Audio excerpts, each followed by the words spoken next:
ashafasha dukure nyarenga ngibyo riko reba nayo ngirukira kandi iyo jojo bijigo bijigita umusozi aho yiriwe nta rungu nta maganya nta gahinda mash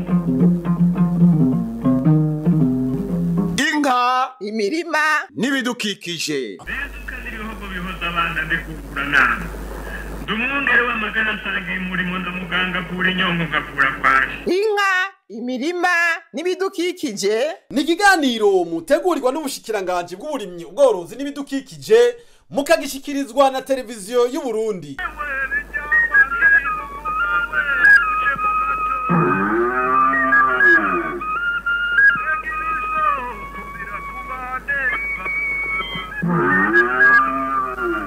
turime tworore kijambere tubungabunga ibidukikije. Mbere kugwiza umwimbu no kuronsa amikoro atandukanye abene gihugu, leta y'u Burundi iriko iragwiza ibitegwa bishasha arivyo MILLET na ORGE, yongera inagura n'igitegwa c'ingano kuko naco nyene mu gihe umwimbu wo kwiyongera cofasha mu kugwiza amafaranga y'agaciro hakubandanya igihugu kiyasohora kandi yofashije mu kurangura iyindi migambi. Duhereye ku gitegwa c'ingano zihingurwamo ifarini ikora imikate n'ibindi, umwimbu wazo uva mu gihugu woba ukwiye. Shigaha mu Burundi kweri turoga tudutuke cyane. 97 kwijana igano tukoresha ngaha muri minoraki iva hanze. Baiva mu bihugu vya Russia, vya Ukraine, vya Argentine, vya muri Canada. Kera twari twazanye ibuto bivuye muri Tanzania.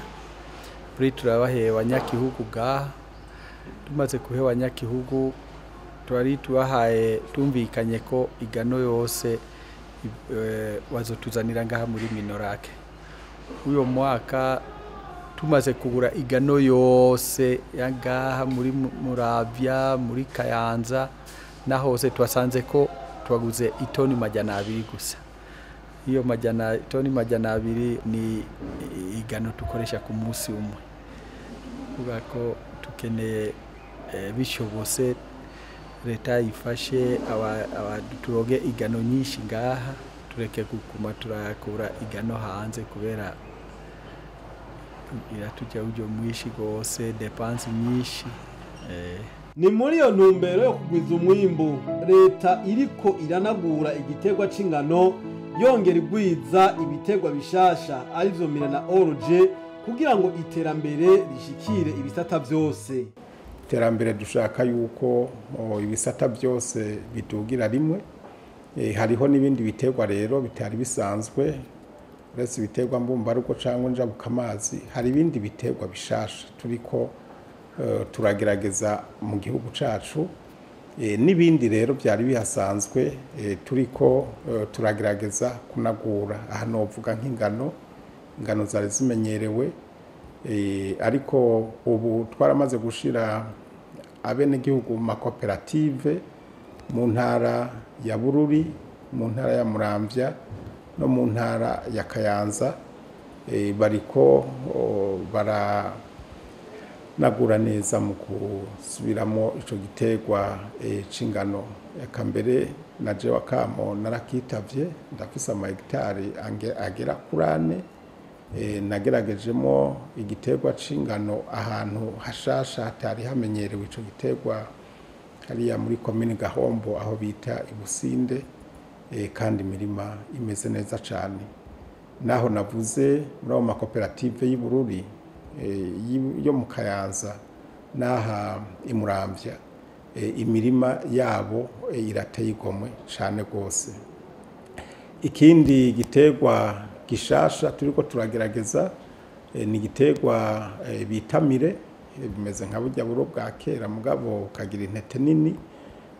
Twagikuye muri Tanzania, ni iciyumviro kandi n'umugambi yanicubahira umukuru w'igihugu cacu yagize. Aragenda wenyene aratangura arizanira imbuto, hanyuma arazitera, ziramera neza. Ratujya kara tinya ko bamushikiranganje hera bingene twogwiza igiterwa kuko ubwa mbere kirimbuka, bwa kabiri kikagurwa amahera menshi. Ikiro c'ico giterwa ca mire n'amadolari 5, murumva yuko ni nk'ibihumbi 10 by'amarundi. Murumva rero yuko ari igiterwa gisahiriza mu iterambere ry'igihugu n'abene gihugu. Ico giterwa rero ubu twaragifashe mu minwe, dusaba abayobozi bose bajeje uburimyi n'ubworozi n'ibidukikije mu ntara yuko ata n'umwe avuyemwo bategerezwa kutwereka imiburiburi aho bashize ihegitari 2 z'ico giterwa. Tugira rero amahirwe, ico giterwa caritavye. Mbere nababwira ko nanye ncubahiro umukuru w'igihugu cacu Burundi hari ahantu mu mirima yiwe yagishize meze neza cane. Na jewe iruhande y'izo ngano navuze hari ibusinde, hari amagitari 2 y'ico giterwa ca mire kandi carakunze cane gose. Hariho n'ikindi giterwa rero turiko turagerageza, igiterwa bita orge, naco dutangure kukigwiza mu bene gihugu, kukubera naco co tufasha kugabanura isohoka y'amahera mva mahanga, kuko umwimbu w'ico giterwa niwo bakoresha cane hajya muri Burundi mu kwambira inzoga. Murumva rero yuko turi ku kivi kandi aho tugeze ni heza. Ivyo biterwa bitatu none arivyo mire, ingano na orge vyifashe gute mu ntara? Icyo biterwa ruko bitatu mu ntara yacu ya Kayanza tumaze guhimiriza abarimyi, natwe baraviteho barabirima. Uno munsi impere kuri orge ngaha muyibona muri makani murabona ko ari nziza. Turiko tubikorana n'ishirahamwe Burundi, murazi ko nagiye ryarindi ihingura ibinyobwa. Hanyuma naho ku ngano turiko tubikorana ni societe y'umuntu yigenga akora ivyiwe, mugabo nawe yabonye ko ari ingirakamaro, yitwa Soprovab, niyo yaje no guteza imbere aha mu gihugu cacu c'u Burundi. Ico giterwa c'ingano kivamwo ifu y'imikate. Niwe turiko turakorana nawe, urumva azana iyo mbuto akazana n'ibindi bikenewe. Natwe nk'abajejwe uburimyi mu ntara tukadukurikirana abagwiza mbuto bariko baratera izo ngano. Boneho kano karyo kugira ngo nshimire umugwiza tunga, wewe yashoboye kubona nawe ko yoshaka kuzana uburyo bwiwe kugira ashoboye gufasha mu guterera intege kugira kumbure igisata c'uburimyi gishoboye gutera imbere gusumba. Hanyuma naho kucerekeye igiterwa naho camire, imbuto twayihawe na SIAP, murazi ko ari koperative nari korera mu gisata c'uburimyi. Muri ino ntara kuvyerekeye ibi biterwa bitatu, ingano, orge na mire, tugeze heza cane. Mugabo ni cane ku ngano, kuko tubiravye muri ino ntara ni ntara kama isanzwe ibamwo ingano. Cerekeye orge naco ni igiterwa gishasha, kandi namwege nkuko muvyibonera murabibona, murabona ko bibereye ijisho. Icerekeye mire, aho twagiye tuyibona bayiteye, kandi natwe twaranayiteye kuko uza kwigisha abandi ico babanje gukora. Mire twarabonye yuko uko ingano na orge zitaba iyi ntara, uko zihaba siko mire imeze. Muri ino ntara ya Muramvya igiterwa hariho ibiterwa bitatu nkuko leta iriko irabishiramwo inguvu. Hariho societe yitwa Soprovabe yaratanze imbuto zingana n'amatoni 5.5. Izo mbuto rero zaratewe mu bene gihugu kandi ziriko zimera neza. Ku giterwa ca orge naco nyene kimeze nkuko nyene ni ciza cane. Tuje ku giterwa ca mire, igiterwa ca mire ni gishasha ngahi Muramvya, nibaza ko no mu gihugu cose gishobora kuba ari gishasha. Turiko turaraba ahantu twagiteye, twararonse twarateye nko ku hegitari n'inusu, ariko turiko turaraba umwimbu ntuzoba mwiza cane. Abene gihugu bo mu ntara za Gitega, Bururi, Muramvya na Kayanza bahurikiye mu makoperative baratubwira uko babona ivyo biterwa. Ndi umunywanyi wa Vaso, igiterwa ingano, mire na orge. Twarashimye kubirima kubera kuko yego kubera intumbero ya leta yaraduhaye izo mbuto kugira ngo tuwize umwimbu nk'uko leta nyene yifuza yuko umunwa wose woronka icurya n'amahera akaboneka mu mupfuko. Ndi muri koperative Kodesi tugwiza umwimbu. Ubu twariko turagerageza kino giterwa bita ORGE twagihawe na Brarudi niyo turiko turafashanya dukorana ngaha mu ntara yacu ya Kayanza. Twemeye kukigwiza kubera baratubwiye yuko gishobora kuduha amafaranga kandi kikongera kigafasha kugira ngo baronke umwambiro hamwe utova hanze. Baratubwiye yuko bashobora kuhungukira kubera tubahora kirangura hanze amafaranga menshi. Ubu rero bakabasha bavuga ati kihori mkwizwa ngaha kikaba coba inyungu ku gihugu na Brarudi kahungukira n'umurimyi akahungukira. Uyu murima ni umurima wa koperative yacu yitwa Mungu ni Mwema. Twebwe ukuntu dukora twariyungunganije turamanza turagerageza igiterwa c'ibiraya tuhakuye ibiraya rero caba umugambi wa leta imbuto duhimiriza ko twotera imbuto yo muri DPI. Hariho umugambi ufashe mu mugongo igiterwa c'ingano ko uburimyi arico kintu ca mbere giteza imbere umuntu n'igihugu. No kurima ORGE nini cyane na panifiable nini cyane. Ndiko ndagwiza imbuto y'ingano panifiable ikora umukate zigakora igitumbura zikogakora icapati ibintu byinshi kandi ndafise n'uruganda rusya ifarine. Nkaba nitavye akamo kanyene icubahiro umukuru w'igihugu cacu c'u Burundi ati umufuko wose uronke icubika n'umunwa wose uronke icufungura. Nico gituma naciye fati ya mbere ntera kino giterwa citwa MILLET kandi ico giterwa twarumvise ko kizovamwo akarusho kanini ikiro kigugwa amadolari 5. Nkaba mbona nuno mwimbu umeze neza kuko narimye ihegitare n'inusu. Abo bene gihugu bahanura iki abandi bagenzi babo canke biyemeje kubigwiza gute? Ubu mwimbu umaze kuboneka ukagwira twebwe abanywanyi tuzoronka kw'imbuto tugende tugwize mu matongo iwacu mbere ndetse n'abanyagihugu bandi batari no mwishira hamwe baronke kw'imbuto nyinshi bazitera iwabo kugira ngo tuze turonke umwimbu ukwiye ushobora gushabuka kujabuka no hanze mu makungu kugira turonke amahera agaciro. Uko narya iyi mbuto ari yavuye hanze izosubira hanze yongera ituzana amafaranga y'agaciro nkuko ikawa nayo isanzwe ikaduhe ituzana amahera agaciro. Bizaba biba ibiterwa bibiri twirimiye mu matongo yacu bizana amahera agaciro. Twebwe ukuntu tugiye gukora twiteze umwimbu twashaka yuko imbuto n'abene gihugu bakwigwe kuko ntibayironse nka bose yaronka amakoperative. Kino giterwa ko cakunze neza hano muri komine ya Muhanga nshaka nzohe abene gihugu nabo barime twese tugume duha abandi umwimbu gwire. Turateye akamo ayandi makoperative n'andi mashira hamwe ahurikiye mu burimyi n'ubworozi ngaha mu ntara yacu ya Kayanza yuko bokwijukira kurima iki giterwa bita ORGE. Tukaca tuvuga ati nao aboshobora kurima MILLET boshobora kuza bakaraba aho bamaze kuyirima ngaha kugira ngo nabo nyene bazogerageze bayirime kuko nayo nyene iri nakamaro.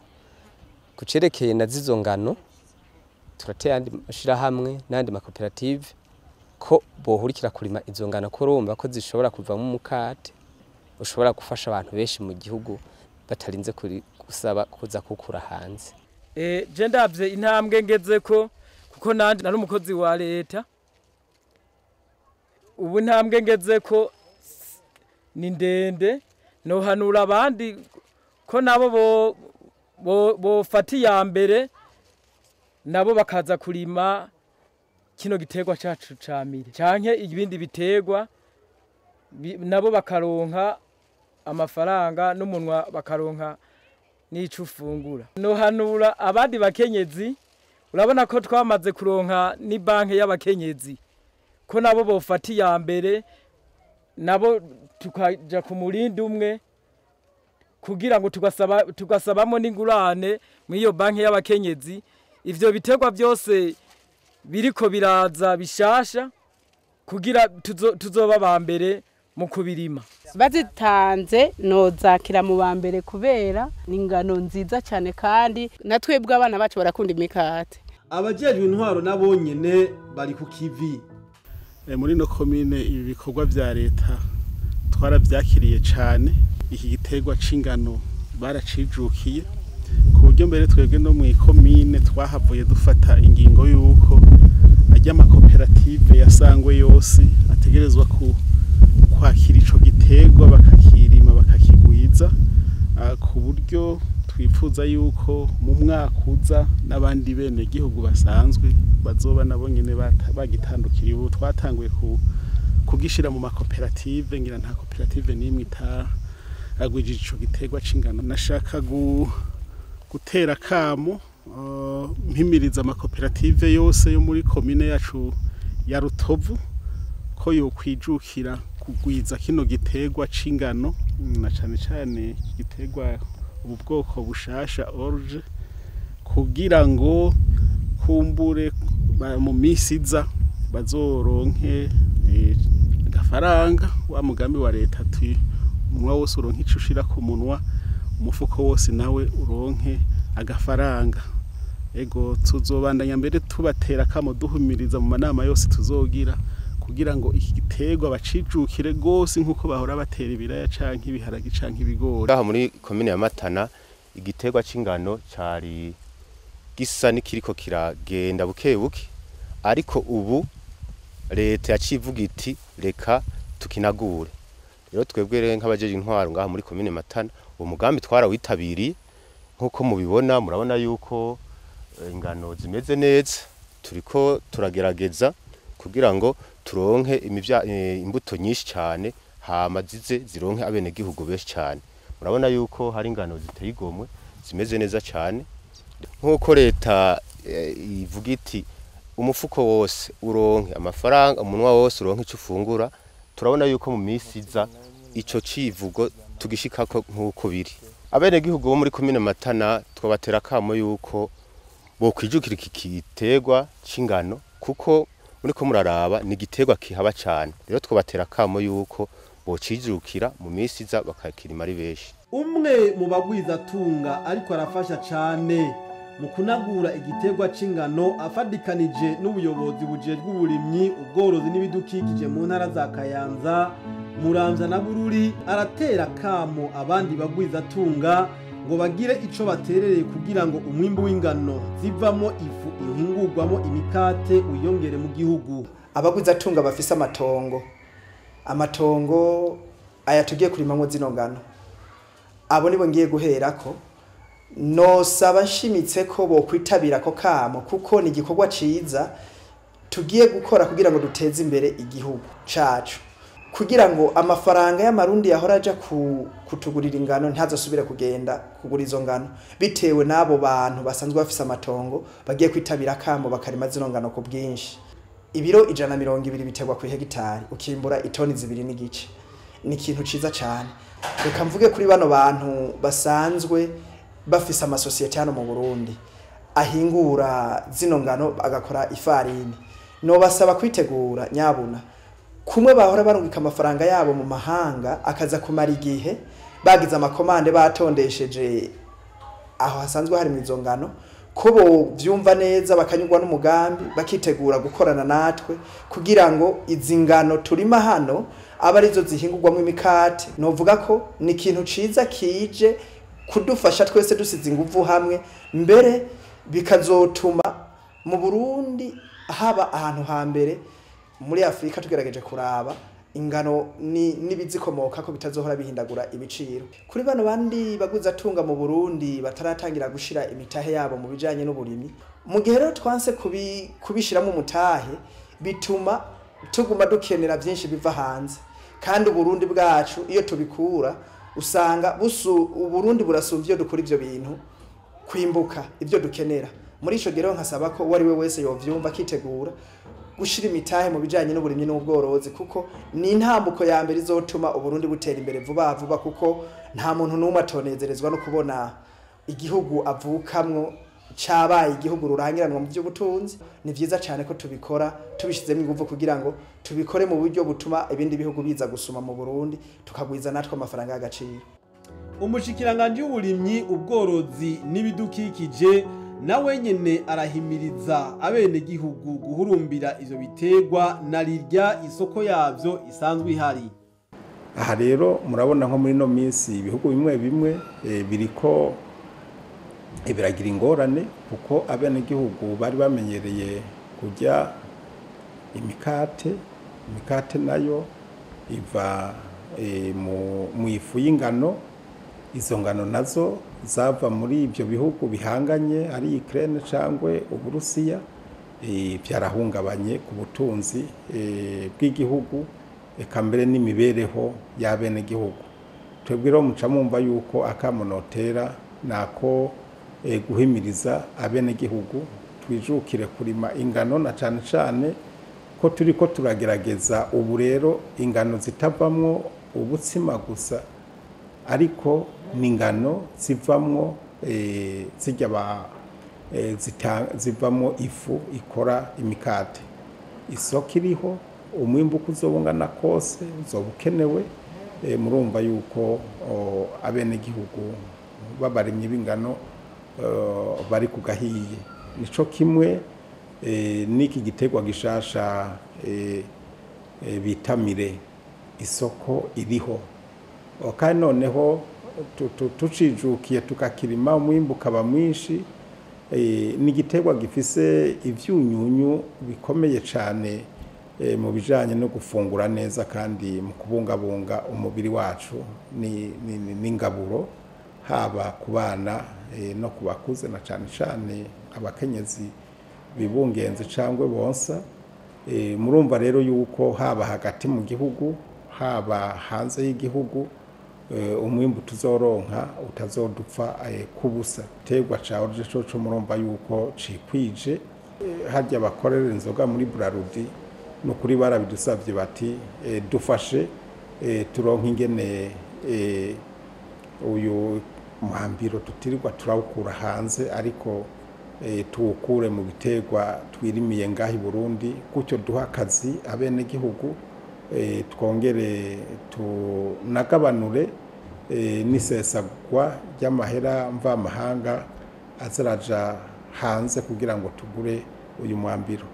Ndateye akamo rero kandi ndemesha abene gihugu yuko leta nkozi ata kindi kiraje shinga atari ukubaba hagufi kugira ngo bisununure kandi babeho neza mu buzima bwabo bwa misi yose. Nkuko muhejeje kuvyiyumvira abarimyi ni batamba birorera kuko leta kandi nkozi irabashigikiye.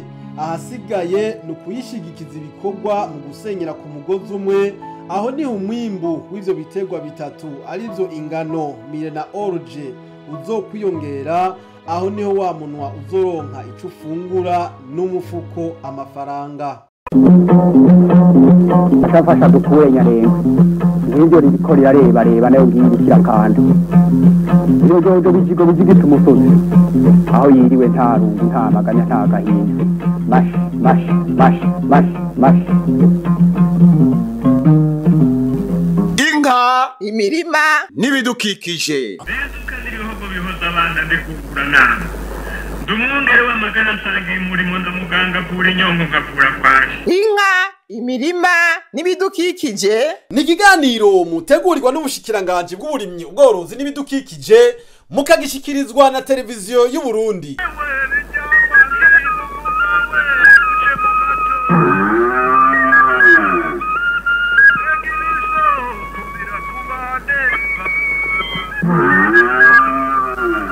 turime tworore kijambere tubungabunga ibidukikije.